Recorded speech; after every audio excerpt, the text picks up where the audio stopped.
Ang mundo sa likod ng teknolohiya. Aminin natin hindi talaga natin kayang mabuhay ngayon na walang teknolohiya, di ba? Nasa kamay natin ang lahat mula sa pagkikausap, pag-aral, hanggang sa libangan.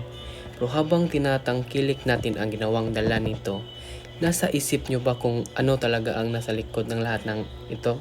Gusto ko lang ibahagi sa inyo kung gaano ito kabuting kaibigan. Pero paano rin ito naging hamon sa ating lahat? Napakalaking tulong talaga nito dahil sa teknolohiya. Kahit nasa kabilang panig man ng mundo ang ating mga mahal sa buhay, parang nandyan lang sila sa tabi natin. Mas madali rin tayong matuto at makahanap ng sagot sa mga katanungan. Sa sarili kong karanasan, malaking bagay ito para mapadali ang aking mga gawain at makilala ang maraming tao. Parang lumiit ang mundo dahil sa bilis ng ating koneksyon sa isa't isa. Pero sa kabilang banda, may mga bagay din tayong nawawala.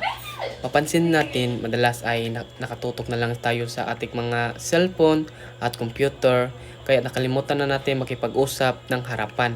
Minsan, parang hindi na tayo nakakilos o makagawa ng kahit ano kapag nawala na tayong gadget. Marami na rin akong nakikita at narinig na kwento, mga pamilya na hindi nag-uusap ng maayos dahil abala sa bawat isa't kanilang mga screen. Ipinapaala lang nito na kahit gaano kaganda ang teknolohiya, hindi nito mapapalitan ang tunay natin ugnayan ng tao. Sa huli, gamit lang naman ang teknolohiya. Ang maganda o masamang maging epekto nito ay nakadepende lang talaga kung paano natin ito gagamitin.